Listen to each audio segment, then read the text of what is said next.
Good morning students. BSc first chapter था तेरा solid state. ठीक है, मेरी ओर से ये चैप्टर खत्म हो चुका है। अब बोलोगे आप सर ऐसा कैसे बोल सकते हो। ठीक है बेटा, मैंने पढ़ा दिया तेरे को ब्रेक इक्वेशन तक। ठीक है, ब्रेक इक्वेशन के नोट्स भी भेज दिए मैंने, ढंग के लिखे हुए, अच्छे लिखे हुए हैं, तो वहाँ से देख सकता है। इंग्लिश मीडियम वाले ध्यान दीजिएगा, इंग्लिश मीडियम वाले अपने बुक से नोट्स लिखने की कोशिश करें। क्यों? क्योंकि बुक में जो मैं पढ़ा रहा हूँ वो हिंदी में यहाँ पढ़ा रहा हूँ, बुक में एज इट इज उसका ट्रांसलेशन लिखा हुआ है। ठीक है, तो जैसा मैं यहाँ पढ़ा रहा हूँ उसको बुक से ढूंढे, बुक से लिखें।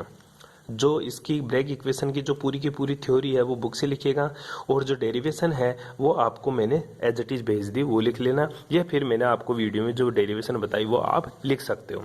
ठीक है, हिंदी मीडियम वाले बच्चे फिर आगे देखिएगा। अब है क्रिस्टल संरचना ज्ञात करने की प्रायोगिक विधियां। बहुत बार पूछी है क्रिस्टल संरचना ज्ञात करने की प्रायोगिक विधियां। इंग्लिश में बोलते हैं experimental method for the determination of the crystal structure. अब तो क्या याद करेगा, experimental method for the determination of crystal structure, crystal संरचना ज्ञात करने की प्रायोगिक विधियां। तो ध्यान हेडिंग लगा ले सभी बच्चे, एक्सपेरिमेंटल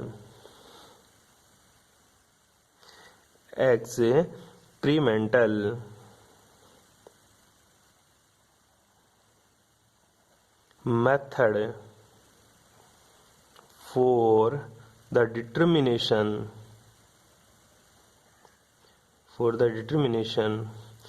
of crystalline structure। ठीक है, प्रायोगिक विधियां हैं किसकी? क्रिस्टल के स्ट्रक्चर ज्ञात करने की। देख बेटा मैं तेरे को समझाता हूँ, दोनों के लिए, हिंदी और इंग्लिश मीडियम वालों के लिए नोट्स आपको प्रोवाइड हो गए। हिंदी मीडियम वालों को, इंग्लिश मीडियम वाले भी एज इट इज वही कॉपी करने की कोशिश करें। केवल आपको इतना सा फर्क है कि उसको इंग्लिश में ट्रांसलेट करके आप उसका लिख सकते हो। तो प्लीज़ हर इंग्लिश मीडियम के स्टूडेंट्स के पास क्या होनी चाहिए? बुक होनी चाहिए। ठीक है, तो आ जाइए, मैं बुक से पढ़ाने की कोशिश करता हूँ।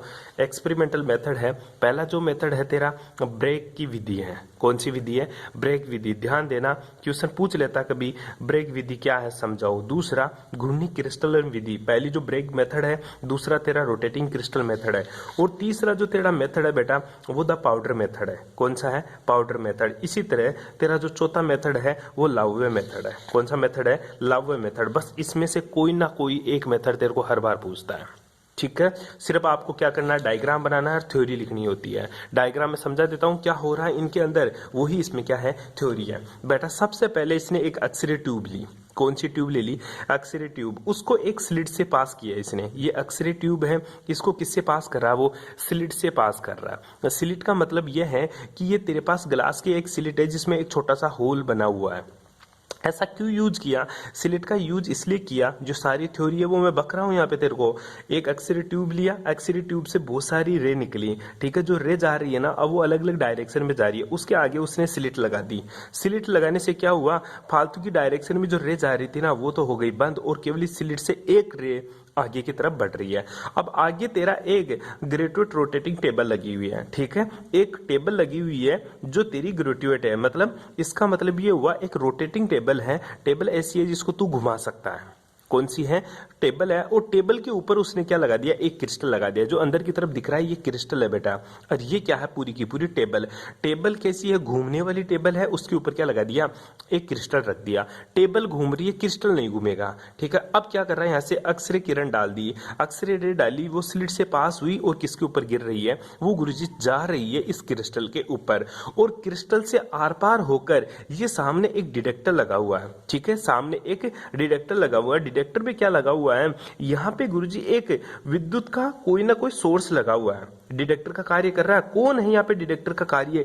यहाँ पे आयनाइजेशन तेरा होल है, यहाँ पे पूरा का पूरा आयनाइजेशन ऑर्बिटल है, ये पूरा का पूरा। यहाँ पे दोबारा समझ, ये अक्सरे हैं, अक्सरे किरण आई स्लिट से पास हुई किसके अंदर? गुरुजी क्रिस्टल में। जो क्रिस्टल लगा हुआ वो रोटेटिंग टेबल पे रखा हुआ है, मतलब तेरी टेबल रोटेट हो सकती है कितनी डिग्री पर? 360 डिग्री पर टेबल मेरी रोटेट हो सकती है। अब यहाँ से क्रिस्टल से रे जा रही है, वो कहाँ जा रही है? एक आयनाइजेशन यहाँ पे होल बना हुआ है। ठीक है, आयनाइजेशन होल का मतलब ये होता है बेटा, यहाँ पे आयनन कक्ष बना हुआ। आयनन कक्ष का मतलब ये होता है जैसे ही किरण इनके ऊपर गिरेगी यहाँ पे आयन उत्पन्न हो जाएंगे। ठीक है, पॉजिटिव नेगेटिव आयन उत्पन्न हो जाएंगे। फिर इसको क्या कर दिया, यहाँ पे एक बैटरी से जोड़ दिया और यहाँ पे एक एमीटर लगा दिया इसने, इसको बैटरी से जोड़ दिया और यहाँ पे क्या लगा दिया, एक एमीटर लगा दिया। जैसे ही रे क्रिस्टल से पास होकर आयनाइजेशन होल में प्रवेश करती है, एंटर करती है, तो क्या हो जाता है, यहाँ पे कंडक्टेंस शुरू हो जाती है, यहाँ पे धारा का प्रवाह हो जाता है, विद्युत धारा प्रवाहित होने लग जाती है, जिससे पता चलता है कि ये मेरा क्या है, क्रिस्टल है। कैसे पता चला, प्रायोगिक मेथड, इसका टेस्ट करना है कि ये मेरा क्रिस्टल है या नहीं है। इसके लिए मैंने क्या किया, क्रिस्टल के लिए मैंने बोला था क्रिस्टल का अरेंजमेंट फिक्स होता तेरा, ठीक है। तो जो रे आ रही है ना वो सीधी की सीधी निकल गई, सीधी की सीधी निकली, तो इसमें क्या हुआ, जो आयन थे वो आयन एक्टिवेट हुए। आयन एक्टिवेट होने की वजह से, आयन क्यों एक्टिवेट हुए, आयन इसलिए एक्टिवेट हुए क्योंकि गुरुजी यहाँ से अक्सरे किरण डाल रहे हैं अपन, ठीक है, जिसमें कंडक्टेंस होता है, जिसकी वजह से तेरी बैटरी पे करंट आ जाता है और एमीटर तेरा क्या दिखा देता है, गुरुजी विक्षोभ दिखा देता है। इससे पता चलता है ये मेरा क्रिस्टल है। अब बात आती है गुरुजी रोटेटिंग टेबल क्यों यूज की। रोटेटिंग टेबल इसलिए यूज की क्योंकि मैं इस क्रिस्टल को घुमा घुमा के देख रहा हूं, क्या ये एक्चुअल में क्रिस्टल है या नहीं है, या एक ही तरफ से किरण पास हो रही है या सभी दिशाओं से पास हो रही है। ये चेक करने के लिए इस क्रिस्टल को घुमाया जाता है रोटेटिंग टेबल से। बैठ गई बात समझ में। ये चीज, चूंकि ये चीज बहुत ही ज्यादा कॉस्टली पड़ता है और ये इसमें काम भी बहुत ज्यादा करना पड़ता है, तेरे को देखना पड़ता है, यहाँ से एक्सरे डालनी पड़ती है, इसको घुमाना पड़ता है, इसलिए मेथड ज्यादा यूजफुल नहीं रहा तेरे। फिर कौन सा मेथड यूज किया, फिर उसने मेथड यूज किया बेटा rotating crystal method. Rotating crystal method नाम से ही पता है गुरुजी क्रिस्टल को घुमा रहा, वो किसको घुमा रहा बेटा, क्रिस्टल को घुमा रहा। और क्रिस्टल को कितने डिग्री पे घुमाता है, 360 डिग्री पे। देख बेटा यहां से सिंपल सी बात है, इंसिडेंट रेडिएशन डाल रहा हूं किसके ऊपर, क्रिस्टल के ऊपर। इंसिडेंट रेडिएशन डाल रहा हूं मतलब आपतित किरणें डाल रहा हूं, उसके बाद डिफेक्टेड रे है मतलब आर पार निकलने के बाद में बची हुई किरणें तेरी, ठीक है। ये बीच में क्या लगा दिया उसने, क्रिस्टल लगा दिया, किरणों के बीच में क्रिस्टल लगा दिया। फिर तेरी डिफेक्टेड रे है वो कहां जाकर गिरेगी, वो जाकर गिरेगी किसी ना किसी सरफेस के ऊपर, और वहां पे क्या बना देगी, तेरा स्पॉट बना देगी। कैसे बनाएगी स्पॉट, वो देख एक बार के लिए। ये रहा, देखिए ये बीच में क्या लगा दिया उसने, क्रिस्टल सा लगा दिया। क्या लगा दिया बेटा जी, क्रिस्टल लगा दिया पूरा का पूरा। यहाँ से ध्यान, यहाँ से देखना इसको अच्छे से। ये क्रिस्टल के ऊपर किरणें आपतित हो रही है और ये डिफेक्टेड रे हैं। अब ये डिफेक्टेड रे, क्रिस्टल से गुजरने वाली किरणें कहाँ पे गिर रही है बेटा, बेलनाकार पथ के ऊपर, बिल्कुल जो बेलन की तरह लगा हुआ है ना, इस बेलनाकार पथ के ऊपर जगह जगह क्या बना रही है, स्पॉट्स बना रही है। क्या बना रही है, जगह जगह स्पॉट्स बना रही है। इसकी वजह से अपन क्रिस्टल को देख सकते हैं कि ये क्रिस्टल मेरा किस टाइप का है। आई बात समझ में। इसमें कुछ ही नहीं करना होता, क्रिस्टल बीच में रखना पड़ता, उससे जो निकलने वाली किरणें, यहाँ पे देख, यहाँ पे जो किरणें निकल रही थी ना, रिफ्लेक्टेड किरण थी ना, वो कहाँ जा रही थी, आयनाइजेशन में, ठीक है, जिसकी वजह से कंडक्टेंस हो रहा था, पता चल रहा था मेरा क्रिस्टल है। अब देख वही किरण आ रही है, रोटेटिंग की जगह अपन ने क्या ले लिया, रोटेटिंग क्रिस्टल ले लिया। क्या ले लिया बेटा, रोटेटिंग क्रिस्टल, मतलब क्रिस्टल को घुमा घुमा के देखेंगे ऐसे, ठीक है। किरण आ रही है इधर से, क्रिस्टल को घुमा घुमा के देख रहे हैं, रे आ रही है इधर से। अब जो रिफ्लेक्टेड किरण आ रही है ना, वो कहाँ गिर रही है, बेलनाकार पाथ पे, ठीक है। मान लो एक पाइप में लगा दिया, इसको पूरे के पूरे मैंने पाइप में लगा दिया, क्रिस्टल था, ठीक है। अब क्रिस्टल पे किरण आ रही है, वो किरण क्या कर रही है गुरुजी, से रिफ्लेक्टेड किरण इस बेलनाकार पथ पे जगह जगह गिर रही है, जिससे यहाँ पे क्या बना रही है, वो मेरे स्पॉट्स बना रहे। उन स्पॉट्स को देखकर अपन अंदाजा लगा सकते हैं ये मेरा क्रिस्टल किस टाइप का है। आई बात समझ में। नेक्स्ट जो मेथड है ना, चूर्ण विधि है। कौन सा विधि है बेटा, बहुत ही इंटरेस्टिंग है चूर्ण विधि, जिसको पाउडर मेथड बोलते हैं। कैसे, देख बेटा ये क्रिस्टल था, इसमें रोटेटिंग वाला, इसमें क्या हो रहा था, किरण पूरे क्रिस्टल पे नहीं गिर रही थी। कहाँ, कहीं से क्रिस्टल मोटा था तो कहीं से क्रिस्टल क्या था, पतला था, थिन था, और कहीं से क्या था, बहुत ही ज्यादा लार्ज साइज पार्टिकल्स थे। तो मैंने क्या कर दिया, इस क्रिस्टल को क्या कर दिया गुरुजी, पीस दिया। किसमें कन्वर्ट कर दिया, बिल्कुल पाउडर में। किसमें कन्वर्ट कर दिया, बिल्कुल पाउडर के अंदर गुरुजी मैंने इस क्रिस्टल को क्या कर दिया, बिल्कुल पीस कर पाउडर मेथड कर दिया इसका। अब मैं क्या कर रहा हूं, उस क्रिस्टल को देख बेटा, बड़ा इंटरेस्टिंग काम कर रहा हूं। इस क्रिस्टल के साथ लिखा हुआ है, जो घूर्णी क्रिस्टल विधि में पूर्ण विकसित एक बड़ा आकार का होता है, परंतु सभी पदार्थ इस प्रकार की क्रिस्टल प्राप्त करना संभव नहीं है। मतलब मोटे मोटे पार्टिकल्स हो ये जरूरी नहीं है। ऐसे पदार्थों को चूर्ण में बदल दिया, और इसको किसने बदला, डेबाई और सेरस ने, ठीक है। चूर्ण एक पतले कांच की केसिका नली में भरा जाता है, एक कैपिलरी होती है बेटा छोटी सी, ठीक है। उसमें क्या कर दिया अपन ने, इस जो भी क्रिस्टल था उसको पीसकर उस कैपिलरी में डाल दिया। इस प्रकार कैपिलरी में पदार्थ के छोटे छोटे क्रिस्टल सभी संभावित अभिविन्यासों में उपस्थित है। मतलब कहना क्या चाहता है, अगर मोटा क्रिस्टल था तो पता नहीं वो कौन सा अरेंजमेंट था, लेकिन ध्यान देना अगर तू पीस देगा तो सभी पार्टिकल्स का जो साइज हो जाएगा वो लगभग क्या हो जाएगा, सेम हो जाएगा। मान ले तेरे पास एसएससी क्रिस्टल था, तेरे पास बीसीसी था, तेरे पास एफसीसी था, अब तेरे सारे क्रिस्टल मिल गए तेरे को क्योंकि पीस दिया तूने उसको। अब एक्स किरणें से इस केशिका पर डाली जाती है। अब एक्सरे मतलब हर एक प्रैक्टिकल में तेरे को किरण कौन सी डालनी है, एक्सरे ही डालनी पड़ेगी, ठीक है। तो उसमें उपस्थित बहुत से क्रिस्टलों के तल ऐसे कोणों पर अभिविन्यासित होंगे जो ब्रेग समीकरण को क्या करें, संतुष्ट करेंगे, ठीक है। अब उसमें किरण डालेंगे, किरण डालने के बाद में रे डालेंगे तो किस इक्वेशन को फॉलो करेगा, वो ब्रेग इक्वेशन को फॉलो करेगा। और ब्रेग इक्वेशन क्या थी तेरी, 2d sin थीटा बराबर n लैम्डा या n lambda equals to 2d sin theta. आई बात समझ में।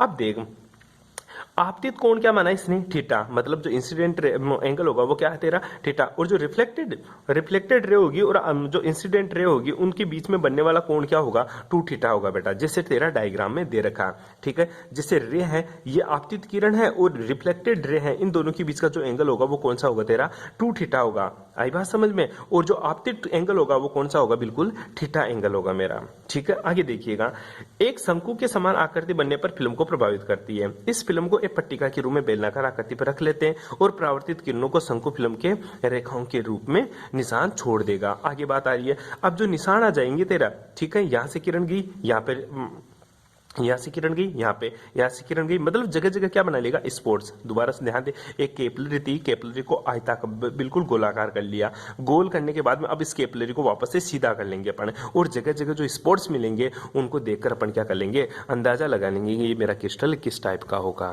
ठीक है। सबसे पहले क्या किया, जो तेरी कैपिलरी थी, कैपिलरी के अंदर क्या भर दिया गुरुजी, पाउडर भर दिया, किसका, क्रिस्टल का। फिर क्या किया गुरुजी, उसको मैंने गोल कर लिया, बिल्कुल ठीक है, गोल कर लिया। अब उसमें से मैंने अक्सरे डाल दिया, अक्सरे डाला, जो आपतित किरण थी वो कौन सा, थीटा कोण, और जो परावर्तित किरण और आपतित किरण के बीच का एंगल कौन सा बन रहा है, 2 थीटा, ठीक है बेटा।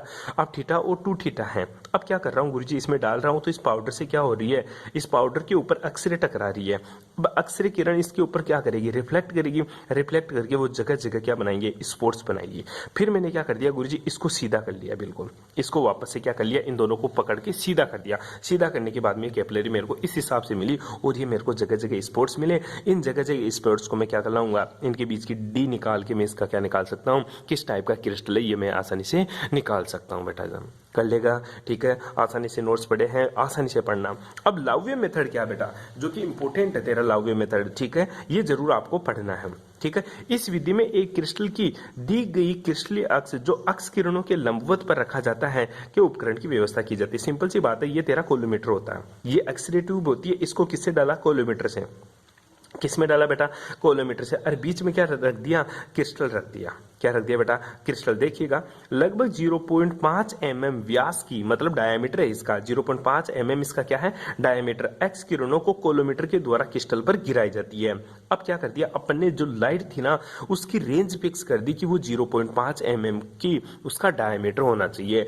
फिर 0.5 mm का डायमीटर करने के लिए तूने क्या रख दिया उसके सामने, कोलोमीटर रख दिया। क्या रख दिया बेटा, कोलीमीटर रख दिया। अब जो कोलीमीटर है बेटा ये क्या करता है, ये इन किरण जो अक्सरे है ना इनका जो व्यास है, इनका जो डायमीटर है उसको 0.5 mm का बना देता। अब जो रे है वो किसके ऊपर गिर रही है, क्रिस्टल पे। आगे देखिएगा, क्रिस्टल एक्स किरणों के लिए त्रिविम विवर्तन ग्रेटिंग की कार्य करता है। मतलब जो क्रिस्टल होता है ना ये किसकी तरह कार्य करेगा, बिल्कुल गुरुजी एक ग्रेटिंग की तरह कार्य करेगा, 3D ग्रेटिंग की तरह कार्य करेगा तेरा, ठीक है। क्रिस्टल के द्वारा विवर्तित मतलब रिफ्लेक्टेड के बाद एक्स किरणों को एक फोटोग्राफी प्लेट के ऊपर गिराई जाती है। ये तेरे फोटोग्राफी प्लेट होती है जिसके ऊपर किसको गिराया, क्रिस्टल से गुजरने वाली एक्स किरणों को इसके ऊपर गिरा दिया। अब यहाँ पे क्या होगा गुरुजी, यहाँ पे मेरे को बहुत सारे स्पोर्ट्स मिलेंगे। अब इन स्पोर्ट्स को क्या बोलते हैं, जो स्पोर्ट्स प्राप्त होते हैं ना, है ना, जो स्पोर्ट्स प्राप्त होते हैं उन्हीं को अपन बोलते हैं लाव्य पैटर्न, ठीक है। जगह जगह पैटर्न मिल जाएगा, अलग अलग टाइप के पैटर्न्स मिलेंगे तेरे को, अलग अलग टाइप के स्पोर्ट्स मिलेंगे, इन्हीं को अपन लाव्य पैटर्न बोलते हैं, ठीक है। प्रत्येक क्रिस्टल के लिए ये जो लाव्य क्रिस्टल, ये जो लाव्य पैटर्न होता है ना ये अलग अलग मिलता है अपन को, ठीक है। इसके आधार पर अपन क्रिस्टल का क्या निकाल सकते हैं कि किस टाइप का मेरा क्रिस्टल होगा, इस चीज का अपन पता लगा सकते हैं। बेटा जी ध्यान दीजिएगा एक बार, हर एक मेथड में एक्सरे डाल रहा है किसके ऊपर, क्रिस्टल के ऊपर, बस डालने का तरीका अलग अलग है। हर एक मेथड में क्या कर रहा है, एक्सरे किरण डाल रहा है, बस डालेगा क्रिस्टल के ऊपर ही, पर डालने का तरीका क्या है, अलग अलग, और अलग अलग साइंटिस्टों ने अलग अलग हिसाब से एक्सरे डाली क्रिस्टल का निर्धारण करने के लिए, क्रिस्टल का पता लगाने के लिए किस टाइप का क्रिस्टल है, ठीक है। इसलिए बहुत सारे तेरे मेथड जनरेट हो जाते हैं यहाँ पे, ठीक है। तो तेरे को कौन सा मेथड पढ़ना, लावे मेथड पढ़ना है, उसके बाद में तेरे को चूर्ण विधि पढ़नी है, ये चीजें आपको ध्यान में रखनी है बेटा जी, ठीक है। सॉलिड स्टेट में थ्योरी है, मैं कुछ नहीं पढ़ा रहा। इसके अलावा आपको दो चीज और पढ़नी है, कॉपी में लिख लेना बेटा। एक तो तेरी होती है शॉर्टकी डिफेक्ट और एक होती है तेरी फ्रैंकल डिफेक्ट, जो तूने कक्षा 12 में पढ़ा था। किस में पढ़ा था, कक्षा 12 में। एक तो तूने पढ़ा था शॉर्टकी डिफेक्ट, एक क्या पढ़ा था, फ्रैंकल डिफेक्ट। वापस वो की वो वापस तेरे को पढ़नी है एक बार के लिए, ठीक है। जिसने नहीं पढ़ा, ठीक है, उसको मैं बता दूंगा, ठीक है बेटा जी। ये करोगे। इसके बाद में सोडियम क्लोराइड और पोटेशियम क्लोराइड की संरचना ऐसे बनानी है आप सभी लोगों को, और ये छोटी सी इक्वेशन लिखनी है, ठीक है। ऐसी बनानी है एज ए टीचर, ऐसा इक्वेशन लिखनी है, ठीक है, और कुछ नहीं करना आपको, ठीक है। जो मोटी काम की बात थी वो मैंने पहले वाली क्लास में पढ़ा दी, सिर्फ ये थ्योरी है, आपको एज इट इज छापनी है, ठीक है। नोट्स कंप्लीट कर लेना। ये सॉलिड स्टेट मेरी ओर से कंप्लीट होती है, मैंने बता दिया। शॉर्टकी डिफेक्ट और फ्रैंकल डिफेक्ट नहीं आती तो मैं आपको वीडियो सेंड कर दूंगा, उसका आपको वहां से जरूर पढ़नी है, ठीक है भाई। Thanks for cooperation.